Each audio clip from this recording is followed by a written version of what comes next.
ভগবান শ্রীকৃষ্ণ রাক্ষসী পুতনাকে কিভাবে বধ করেছিল।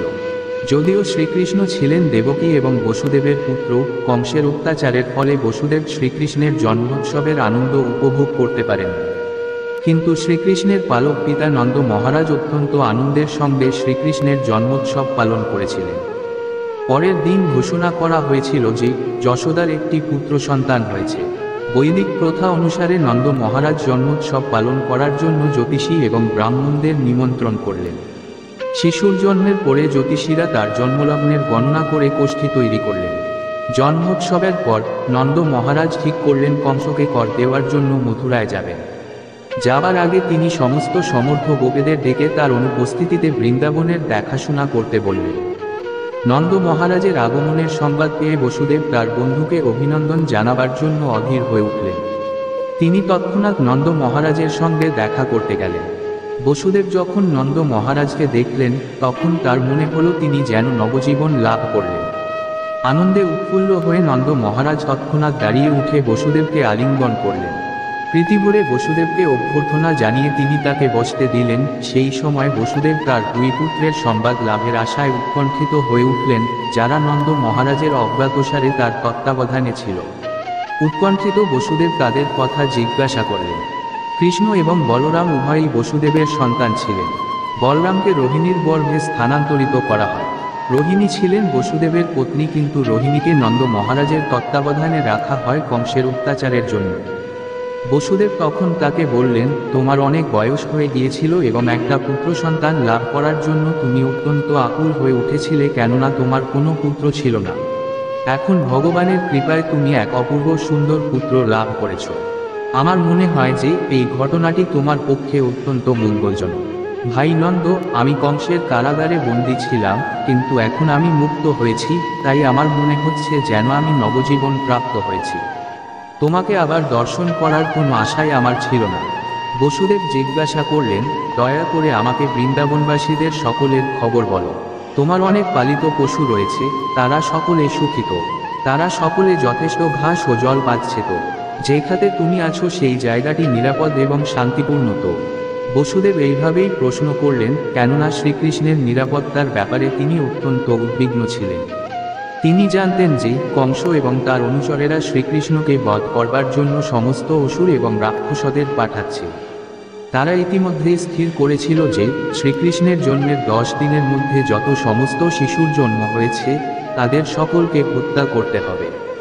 বসুদেব যেহেতু শ্রীকৃষ্ণের নিরাপত্তার জন্য অত্যন্ত উদ্বিগ্ন হয়েছিলেন, সেই কথা শুনে নন্দ মহারাজ বললেন, প্রিয় বসুদেব, আমি জানি যে তুমি অত্যন্ত ব্যথিত হয়েছ, কেননা কংস তোমার এবং দেবকীর সবকটি সন্তানকেই হত্যা করেছে। যদিও শেষের সন্তানটি ছিল একটি কন্যা, তবুও কংস তাকে হত্যা করতে পারেনি এবং সে স্বর্গলোকে ফিরে গেছে। প্রিয় সখা বসুদেব, তুমি দুঃখিত হইও না, আমরা সকলেই অদৃষ্টের দ্বারা পরিচালিত হচ্ছি। সকলেই তার পূর্বকৃত কর্ম অনুসারে ফল ভোগ করে থাকে এবং যিনি কর্ম ও তার ফল সম্বন্ধে অবগত, তিনি হচ্ছেন যথার্থ জ্ঞানী। তিনি কখনোই কোনো কিছুতে বিমর্ষ হন না। সুখ ও দুঃখে তিনি সর্বদাই অবিচলিত থাকেন। নন্দ মহারাজ যখন ঘরে ফিরে যাচ্ছিলেন, তখন বসুদেবের উপদেশের কথা তার বারবার মনে হতে লাগল। বসুদেব বলেছিলেন, সেদিন কোনো উৎপাত হতে পারে। বসুদেব অবশ্যই তার মঙ্গলের জন্য এই উপদেশ দিয়েছিলেন এবং বসুদেবের বচন কখনো অসত্য হওয়ার কথা নয়।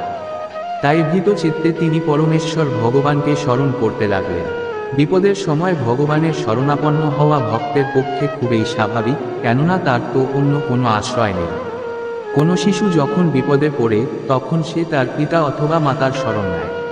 তেমনি ভক্ত সব সময় পরমেশ্বর ভগবানের শরণাগত।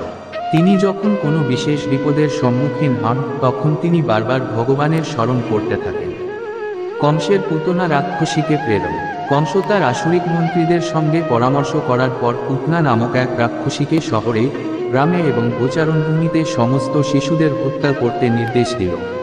যেখানে ভগবানের নাম সংকীর্তন হয় না, সেইখানেই কেবল এই সমস্ত মায়াবী রাক্ষসীরা তাদের জাদুর প্রভাব বিস্তার করতে পারে। শাস্ত্রে বলা হয়েছে, যেখানে হেলাভুলেও ভগবানের নাম কীর্তিত হয়, ভূত প্রেত পিশাচের উৎপাত এবং নানা রকম দুর্যোগ সেখান থেকে তৎক্ষণাৎ বিদূরিত হয়ে যায়। আর যেখানে ঐকান্তিকভাবে নিষ্ঠাভরে ভগবান শ্রীকৃষ্ণের নাম কীর্তন হয়, সেখানকার তো কোনো কথাই নেই, বিশেষ করে বৃন্দাবনে, যেখানে পরমেশ্বর ভগবান স্বয়ং উপস্থিত ছিলেন। তাই নন্দ মহারাজের এই আশঙ্কা কেবল শ্রীকৃষ্ণের প্রতি তার স্নেহের প্রকাশ। প্রকৃতপক্ষে পুতনা যত শক্তিশালী হোক না কেন, তার থেকে ভয় পাওয়ার কিছুই ছিল না। এই ধরনের পিশাচীদের বলা হয় খেচড়ি, অর্থাৎ তারা আকাশে উঠতে পারে। এই ধরনের পিশাচী বিদ্যা ভারতের উত্তর পশ্চিম প্রদেশের কোনো কোনো গহন প্রদেশে আজও কিছু স্ত্রীলোক চর্চা করে থাকে। তারা উপরে ফেলা গাছের ডালে করে এক জায়গা থেকে আর এক জায়গায় যেতে পারে। পুতনা সেই বিদ্যা জানত, সেই জন্য তাকে শ্রীমদ্ভাগবতে খেচড়ি বলে বর্ণনা করা হয়েছে। অনুমতি না নিয়েই পুতনা গোকুলে নন্দ মহারাজের গৃহে প্রবেশ করে। এক অতি রূপবতী রমণীর রূপ ধারণ করে সে যশোদা মায়ের ঘরে প্রবেশ করল। পাপিনী পুতনা নানা রকম জাদুবিদ্যা জানত। সেই জাদুবিদ্যার প্রভাবে সে কি অপূর্ব সুন্দরী যুবতীর বেশ ধারণ করল। তার উন্নত নিতম্ব, নিটোল কুচ্চুগোল, কানে দুল এবং কেশপাশে ফুলমালায় বিভূষিতা হয়ে সে এক অপূর্ব সুন্দর রূপ ধারণ করল। তার ক্ষীণ কটিতর তাকে বিশেষভাব সৌন্দর্যমণ্ডিত করে তুলেছিল। মৃদু হাস্যে ভ্রুভঙ্গি করে সে সকলের দিকে তাকাতে লাগল এবং সমস্ত ব্রজবাসীরাই তার রূপে মোহিত হল। সরল গোপিকারা মনে করল যে পদ্মফুল হাতে স্বয়ং লক্ষ্মীদেবী যেন বৃন্দাবনে এসে উপস্থিত হয়েছে। তাদের মনে হলো লক্ষ্মীদেবী যেন তার প্রতি শ্রীকৃষ্ণের দর্শন করতে এসেছেন। পুতনার অপূর্ব সুন্দর রূপ দর্শন করে কেউই তাকে বাধা দিল না এবং সেই নির্বিঘ্নে নন্দ মহারাজের গৃহে প্রবেশ করল। শিশুঘাতিনী পুতনা দেখল যে শ্রীকৃষ্ণ একটা শয্যার উপরে শুয়ে আছে এবং সে বুঝতে পারল যে সেই শিশুটির মধ্যে এক অজেয় শক্তি নিহিত রয়েছে। পুতনা ভাবল এই শিশুটি এত শক্তিশালী যে নিমেষের মধ্যে সে সমস্ত ব্রহ্মাণ্ডকে ধ্বংস করে ফেলতে পারে। পুতনার এই চিন্তাধারা অত্যন্ত তাৎপর্যপূর্ণ। পরমেশ্বর ভগবান শ্রীকৃষ্ণ সকলের হৃদয়ে বিরাজ করছেন। ভগবদ্গীতায় বলা হয়েছে যে তিনি স্মৃতি, জ্ঞান এবং বুদ্ধি দান করেন, আবার তিনি তা অপহরণ করে নেন। পুতনা বুঝতে পেরেছিল যে নন্দ মহারাজের গৃহে সে যে শিশুটিকে দর্শন করছিল তিনিই হচ্ছেন স্বয়ং পরমেশ্বর ভগবান। যদিও তিনি একটি শিশুর রূপ পরিগ্রহ করে পালঙ্কের উপর শুয়ে আছে, কিন্তু তা বলে তিনি শক্তিহীন নন। জোরবাদীদের যে ধারণা যোগ, তপস্যা ইত্যাদি করে কোনো জীবই কখনো ভগবান হতে পারে না। ভগবান সর্ব অবস্থাতেই ভগবান। শিশুরূপেও শ্রীকৃষ্ণ পূর্ণ বিকশিত নবযৌবন সম্পন্ন শ্রীকৃষ্ণের মতোই সর্বশক্তিমান। মায়াবাদী মতবাদ অনুসারে জীব পূর্বে ভগবান ছিল, কিন্তু এখন মায়ার দ্বারা প্রভাবিত হয়ে পড়েছে। তাই তারা বলে যে বর্তমানে তারা ভগবান নয়, কিন্তু যখন তারা মায়ার প্রভাব থেকে মুক্ত হবে তখন তারা আবার ভগবান হয়ে যাবে। এই ধারণাটা সম্পূর্ণ ভ্রান্ত। জীব হচ্ছে পরমেশ্বর ভগবানের অনুসদৃশ বিভিন্ন অংশ। অগ্নিস্ফুলিঙ্গ যেমন অগ্নির বিভিন্ন অংশ, জীবও তেমনি ভগবানের বিভিন্ন অংশ। সে কখনোই শ্রীকৃষ্ণরূপী বরাট অগ্নি হতে পারে না। বসুদেব এবং দেবকীর শিশু সন্তানরূপে আবির্ভূত হলেও শ্রীকৃষ্ণ পূর্ণ পুরুষোত্তম পরমেশ্বর ভগবান। একটি ছোট শিশুর মতো শ্রীকৃষ্ণ তার চোখ দুটি বন্ধ করলেন, যেন তিনি পুতনার মুখ দর্শন করতে চাইলেন না। ভগবদ্ভক্তেরা বিভিন্নভাবে শ্রীকৃষ্ণের এই চোখ বন্ধ করার কারণ বিশ্লেষণ করেছেন। অনেকে বলে যে অসংখ্য শিশুঘাতিনী পুতনা যে এখন তাকে হত্যা করবার অভিপ্রায় নিয়ে এসেছে, সেই পাপিনী পুতনার মুখ দর্শন করতে চাননি বলে শ্রীকৃষ্ণ তার চোখ বন্ধ করেছিলেন। কেউ কেউ আবার বলেন যে তিনি অস্বাভাবিক কিছু একটা করতে যাচ্ছিলেন, তাই তিনি চোখ বন্ধ করেছিলেন, যাতে পুতনা ভয় না পায়। অনেকে আবার বলেন যে অসুরদের সংহার করবার জন্য এবং ভক্তদের রক্ষা করবার জন্য শ্রীকৃষ্ণ আবির্ভূত হয়েছিলেন, যে কথা ভগবদ্গীতায় বর্ণিত হয়েছে, পরিত্রাণায় সাধনাম বিনাশায় চ দুষ্কৃতাম। প্রথম যে অসুরটিকে তিনি সংহার করতে যাচ্ছিলেন সে হচ্ছে একটি স্ত্রীলোক এবং বৈদিক শাস্ত্রের নির্দেশ অনুসারে নিষিদ্ধ হলেও শ্রীকৃষ্ণ পুতনাকে হত্যা করতে বাধ্য হয়েছিলেন, তাই তিনি চোখ বন্ধ না করে পারেন। আবার কেউ কেউ বলেন যে পুতনাকে শ্রীকৃষ্ণ তার ধাত্রী বলে মনে করেছিলেন, তাই শ্রীকৃষ্ণ তার চোখ বন্ধ করেছিলেন। পুতনা এসেছিল ভগবানকে তার স্তন্যদান করবার জন্য। শ্রীকৃষ্ণ এতই কৃপাম যে তিনি যদিও জানতেন যে পুতনা তাকে হত্যা করার অভিপ্রায় নিয়ে এসেছে, কিন্তু তবুও তিনি তাকে তার ধাত্রী বা মাতৃরূপে গ্রহণ করেছিলেন। বৈদিক নির্দেশ অনুসারে মাতা 7 প্রকারের গর্ভধারিণী: মাতা, গুরুপত্নী, রানী, ব্রাহ্মণ পত্নী, গাভী, ধাত্রী এবং ধরিত্রী। পুতনা যেহেতু শ্রীকৃষ্ণকে কোলে নিয়ে তাকে তার বুকের দুধ পান করবার জন্য স্তন দান করেছিল, তাই শ্রীকৃষ্ণ তাকে মাতৃরূপে গ্রহণ করেছিলেন। এটাও তার চোখ বন্ধ করার আরেকটা কারণ, কোনে না তিনি তার ধাত্রীমাতাকে সংহার করতে যাচ্ছিলেন। কিন্তু তার এই ধাত্রীমাতাকে সংহার তার গর্ভধারিণী মাতা বা লালন পালনকারী মতো যশোদার প্রতি তার ভালোবাসার থেকে ভিন্ন নয়। বৈদিক শাস্ত্র থেকে আমরা জানতে পারি যে শ্রীকৃষ্ণ পুতনাকে মাতৃরূপে গ্রহণ করেছিলেন এবং মা যশোদার মতো বাৎসল্যরসে তার প্রতি অনুরক্ত হওয়ার সৌভাগ্য দান করেছিলেন। পুতনাকে তিনি জড় জগতের বন্ধন থেকে মুক্তি দান করেছিলেন। শ্রীকৃষ্ণ যখন জানত না যে সে স্বয়ং মৃত্যুকে তার কোলে তুলে নিচ্ছে। কোনো মানুষ যখন একটা দড়ি মনে করে একটা সাপকে তুলে নেয়, তখন তার মৃত্যু অবশ্যম্ভাবী হয়।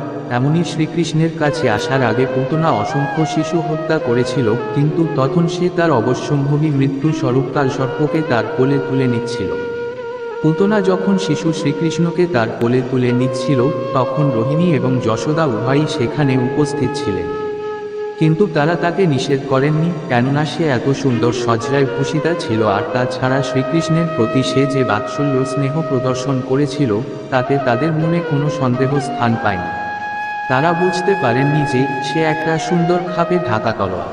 পুতনা তার স্তনে অতি তীব্র বিষ লাগিয়ে এসেছিল এবং শিশু শ্রীকৃষ্ণকে কোলে নিয়েই সে তৎক্ষণাৎ তাকে তার স্তন দান করল, যাতে সেই স্তন্য পান করা মাত্রই তার মৃত্যু হয়। শ্রীকৃষ্ণ ক্রুদ্ধভাবে তৎক্ষণাৎ সেই স্তন পরে দুগ্ধরূপী বিষের সঙ্গে সেই রাক্ষসীর প্রাণবায়ুও শোষণ করে নিল। শ্রীকৃষ্ণ এতই কৃপাম যে সেই রাক্ষসী যেহেতু তার বুকের দুধ দান করবার জন্য তার কাছে এসেছিল, তাই তিনি তার মনোবাঞ্ছা পূর্ণ করেছিলেন এবং তার সেই কার্যকলাপ মাতৃবৎ বলে গ্রহণ করেছিলেন। আর তার বীভৎস কার্যকলাপ বন্ধ করার জন্য তাকে তৎক্ষণাৎ সংহার করেছিলেন। আর শ্রীকৃষ্ণের দ্বারা নিহত হওয়ার ফলে সে মুক্তি লাভ করেছিল। শ্রীকৃষ্ণ যখন তার প্রাণবায়ু শুষে নিল, তখন পুতনা হাত পা ছড়িয়ে মাটিতে লুটিয়ে পড়ে আর্তনাদ করতে লাগল, ছেড়ে দাও, আমাকে ছেড়ে দাও। সে বিকটভাবে আর্তনাদ করতে করতে যখন তার মৃত্যু হলো, তখন চারদিকে এক প্রচণ্ড শব্দ হলো, নদ নদী গিরি তরু ধরণী কেঁপে উঠল। লোকেরা মনে করল যেন চারদিকে বজ্রপাত হচ্ছে। এইভাবে পুতনা রাক্ষসীর বিভীষিকা সমাপ্ত হল। তখন বিরাট রাক্ষসীর রূপ প্রকাশ পেল। তার হাত পা ছড়িয়ে সে মাটিতে লুটিয়ে পড়ল এবং তার মুখ ফা হয়ে রইল। ইন্দ্রের বজ্রঘাতে বৃত্রাসুরের যেভাবে পতন হয়েছিল, পতনাও ঠিক সেইভাবে ভূপতিত হল। তার মাথার লম্বা চুল সারা শরীরে ছড়িয়ে রইল। তার বিশাল শরীরের পতনে ফলে 6 ক্রোশ জায়গা জুড়ে সমস্ত গাছপালা বিধ্বস্ত হয়ে গিয়েছিল। তার সেই অতি বিশাল শরীর দেখে সকলেই বিস্ময়বিভূত হয়ে পড়েছিল। তার মুখের দাঁতগুলি ছিল লাঙ্গলের ফলার মতো তীক্ষ্ণ, নাসার্ম্র পর্বত গহ্বরের মতো গভীর, তার স্তনোদয় গিরিশিখরচ্যুত শিলাখণ্ডের মতো গভীর, তার কেশরাশি বিক্ষিপ্ত এবং তাম্রবর্ণ, চোখ দুটি অন্ধকূপের মতো গভীর, জঙ্ঘদয় নদীর দুটি তটের মতো, তার হাত দুটি সেতুর মতো এবং তার উদর জলশূন্য হ্রদের মতো মনে হচ্ছিল। তার পতনের ভীষণ শব্দে গোপ এবং গোপিকাদের কর্ণ বিদীর্ণ হল এবং প্রচণ্ডভাবে হৃৎকণ্ঠ হতে লাগল। গোপিকারা যখন দেখলেন যে শিশু শ্রীকৃষ্ণ নির্ভয়ে সেই মৃতা রাক্ষসীর বক্ষস্থলে খেলা করছে, তখন শীঘ্র তারা তাকে সেখান থেকে তুলে নিলেন। মা যশোদা, রোহিণী এবং অন্যান্য বয়স্কা গোপিকারা তৎক্ষণাৎ সব রকমের বিঘ্ন থেকে শিশু শ্রীকৃষ্ণকে রক্ষা করার জন্য গোপুচ্ছ ভ্রমণ অর্থাৎ গরুর লেজ ধরে নিকটস্থ পর্বত প্রদক্ষিণ করলেন। গোমূত্র এবং গোধূলি দ্বারা শিশুকে স্নান করালেন এবং গোময় দিয়ে তার দ্বাদশ অঙ্গে তিলক দিলেন, যাতে ভবিষ্যতে তার আর কোন অমঙ্গল না হয়। এর থেকে আমরা বুঝতে পারি মানব সমাজে গাভী কত প্রয়োজনীয়। শ্রীকৃষ্ণের দিব্য শরীরের কোনো প্রতিরক্ষার প্রয়োজন হয় না, কিন্তু গাভীর উপযোগিতা এবং প্রয়োজনীয়তা সম্বন্ধে আমাদের শিক্ষা দেওয়ার জন্য ভগবান গোমূত্র এবং গোধূলিতে স্নান হলেন এবং অঙ্গে গোময় লেপন করলেন। এই পবিত্র সংস্কারের পর মা যশোদা এবং রোহিণীর নেতৃত্বে গোপিকারা শ্রীকৃষ্ণের শরীরকে সব রকমের বিঘ্ন থেকে রক্ষা করার জন্য ভগবানের দ্বাদশ নাম উচ্চারণ করলেন। তারা তাদের হাত এবং পা ধুয়ে 3 বার আচমন করলেন, যেটি হচ্ছে মন্ত্র উচ্চারণের পূর্বের বিধি। তারা উচ্চারণ করলেন, মণিদান তোমার জানুদয় রক্ষা করুন, যজ্ঞ তোমার অরুদয় রক্ষা করুন, অচ্যুত তোমার কটিতট রক্ষা করুন, হয়গ্রীব তোমার জঠরদেশ রক্ষা করুন, কেশব তোমার হৃদয় রক্ষা করুন, বিষ্ণু তোমার বাহুযুগল রক্ষা করুন, ঈশ্বর তোমার মস্তক রক্ষা করুন, চক্রধর তোমার সম্মুখভাগ রক্ষা করুন, গদাধর তোমার পশ্চাৎভাগ রক্ষা করুন, ধনুর্ধারী মধুসূদন তোমার দৃষ্টিশক্তি রক্ষা করুন, শঙ্খধারী তোমার বামপার্শ্ব রক্ষা করুন, উপেন্দ্র তোমার উপরিভাগ রক্ষা করুন, তর্ক ভূতলে তোমাকে রক্ষা করুন, হলধর তোমাকে চতুর্দিক থেকে রক্ষা করুন, ঋষিকেশ তোমার ইন্দ্রিয়স্কল রক্ষা করুন, নারায়ণ তোমার প্রাণবায়ু রক্ষা করুন, এবং শ্বেতদীপাধিপতি নারায়ণ তোমার চিত্তকে রক্ষা করুন, এবং যোগেশ্বর তোমার মনকে রক্ষা করুন, কৃষ্ণিগড় তোমার বুদ্ধি রক্ষা করুন, এবং পরমেশ্বর তোমার আত্মাকে রক্ষা করুন, এবং তুমি যখন ঘুমিয়ে থাকো তখন মাধব তোমাকে রক্ষা করুন। গমনকালে বৈকুণ্ঠ তোমাকে পতন থেকে রক্ষা করুন, উপবেশনকালে শ্রীপতি তোমাকে রক্ষা করুন, এবং ভোজন সময়ে যজ্ঞেশ্বর তোমাকে রক্ষা করুন। এইভাবে মা যশোদা শ্রীকৃষ্ণের বিভিন্ন অঙ্গ রক্ষা করার জন্য বিষ্ণুর বিভিন্ন নাম কীর্তন করতে লাগলেন। মা যশোদার স্থির বিশ্বাস ছিল যে ডাকিনী, জাতধানী, কুষ্মাণ, যক্ষ, রাক্ষস, বিনায়ক, কোটরা, রেবতী, জ্যেষ্ঠা, পুতনা, মাতৃকা, উন্মাদ প্রভৃতি ভূতপ্রেত পিশাচীর প্রভাব থেকে শ্রীকৃষ্ণকে রক্ষা করতে হবে। এদের প্রভাবে মানুষ তাদের অস্তিত্বের কথা ভুলে যায়। কখনো এরা স্বপ্নেও মহা উৎপাতের সৃষ্টি করে, কখনো এরা বৃদ্ধা শ্রীলোকের রূপে এসে শিশুদের রক্ত পান করে। কিন্তু যেখানে ভগবানের নাম কীর্তন হয় সেখানে তারা থাকতে পারে না। গাভী এবং ভগবানের নামের মাহাত্ম্য এবং বৈদিক নির্দেশ সম্বন্ধে মা যশোদার পূর্ণ বিশ্বাস ছিল, তাই তিনি তার শিশুপুত্র শ্রীকৃষ্ণকে রক্ষা করার জন্য সম্পূর্ণভাবে গাভীর উপর নির্ভর করেছিলেন এবং বিষ্ণুর নামের আশ্রয় গ্রহণ করেছিলেন। তিনি বিষ্ণুর দিব্য নামসমূহ কীর্তন করেছিলেন যাতে তিনি তার শিশুপুত্রটিকে রক্ষা করেন। বৈদিক সংস্কৃতি অনাদিকাল থেকে গোরক্ষা এবং ভগবানের নাম কীর্তনের সুযোগ গ্রহণ করে আসছে। যারা বৈদিক প্রথা অনুসরণ করে আসছেন, বিশেষ করে গৃহস্থরা, তারা তাদের বাড়িতে অন্ততপক্ষে 12টি গাভী পালন করেন এবং শ্রীবিষ্ণুর অর্চাবিগ্রহের উপাসনা করেন।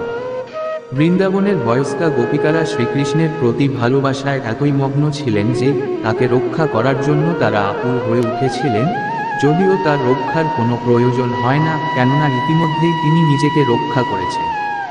তারা জানতেন না যে শ্রীকৃষ্ণই হচ্ছেন পরমেশ্বর ভগবান এবং এখন তিনি একটি শিশুরূপে তাদের সঙ্গে খেলা করছেন।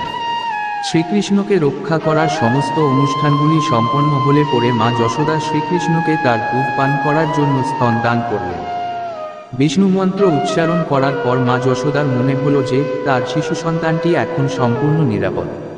ইতিমধ্যে যে সমস্ত গোপেরা রাজাকে কর দেওয়ার জন্য মথুরায় গিয়েছিলেন, তারা ফিরে এসে পুতনার বিশাল শরীর দর্শন করে অত্যন্ত বিস্মিত হলেন। নন্দ মহারাজ বসুদেবের ভবিষ্যৎবাণীর কথা স্মরণ করলেন এবং ভাবলেন, তিনি নিশ্চয়ই একজন মহান ঋষি এবং যোগী, তা না হলে কি করে তিনি মথুরাতে থেকে ব্রজের এই উৎপাতের কথা বলতে পারলেন। তারপর ব্রজবাসীরা সেই রাক্ষসীর দেহ কুঠার দিয়ে টুকরো করে কেটে পৃথক পৃথকভাবে দগ্ধ করলেন। তখন সুগন্ধযুক্ত ধূম্র উদ্গীরণ হচ্ছিল। এর থেকে বোঝা যায় যে পুতনা তার সমস্ত পাপ থেকে মুক্ত হয়ে দিব্য শরীর লাভ করেছিল। পরমেশ্বর ভগবান যে পরম মঙ্গলময়, তা এর থেকে বোঝা যায় পুতনা এসেছিল শ্রীকৃষ্ণকে হত্যা করবার জন্য, কিন্তু যেহেতু শ্রীকৃষ্ণ পুতনার স্তন পান করেছিলেন, তাই পুতনা তার সমস্ত পাপ থেকে মুক্ত হয়েছিল এবং তার মৃতদেহটিও দিব্যভাগ লাভ করেছিল। তার একমাত্র কাজ ছিল শিশু হত্যা করা। সে ছিল রক্তপায়িনী, কিন্তু শ্রীকৃষ্ণের প্রতি বিদ্বেষযুক্ত হওয়া সত্ত্বেও সে মুক্তি লাভ করেছিল, কেননা সে শ্রীকৃষ্ণকে তার স্তন্যদান করেছিল। সুতরাং যারা বিশ্বাস ও ভক্তি সহকারে পিতা ও মাতার মতো বাৎসল্যরসে ভগবানকে স্নেহ করেন, তারা যে কত সৌভাগ্যশালী তা আমরা সহজেই অনুমান করতে পারি। শুদ্ধ ভক্ত সর্বদাই গভীর স্নেহ ও ভালোবাসা সহকারে শ্রীকৃষ্ণের সেবা করেন, কেননা তিনি জানেন যে শ্রীকৃষ্ণ হচ্ছেন পরমেশ্বর ভগবান, তিনিই হচ্ছেন সমস্ত জীবের পরমাত্মা। তাই বলা হয় যে কেউ যদি ভগবানের সেবায় অল্প একটু প্রয়াসও করে, তাহলে তার যে লাভ হয় তা কল্পনার অতীত। সেই সম্বন্ধে ভগবদ্গীতায় বলা হয়েছে, স্বল্পম্পস্য ধর্মস্য ত্রায়ুতে মহতো ভয়া, অর্থাৎ অল্প একটু ভগবৎ সেবা আমাদের মহাভয় থেকে রক্ষা করে। ভগবদ্ভক্তি এতই অপূর্ব যে জ্ঞাতসারে এবং অজ্ঞাতসারে যদি ভগবানের একটু সেবাও আমরা করে থাকি, তার ফলে যে মহৎ লাভ হয় তা আমরা কল্পনাও করতে পারি না। একটা গাছের ফুল নিয়ে যদি আমরা শ্রীকৃষ্ণের পূজায় অর্পণ করি, তাহলে সেই গাছটিরও প্রভূত কল্যাণ সাধিত হয়।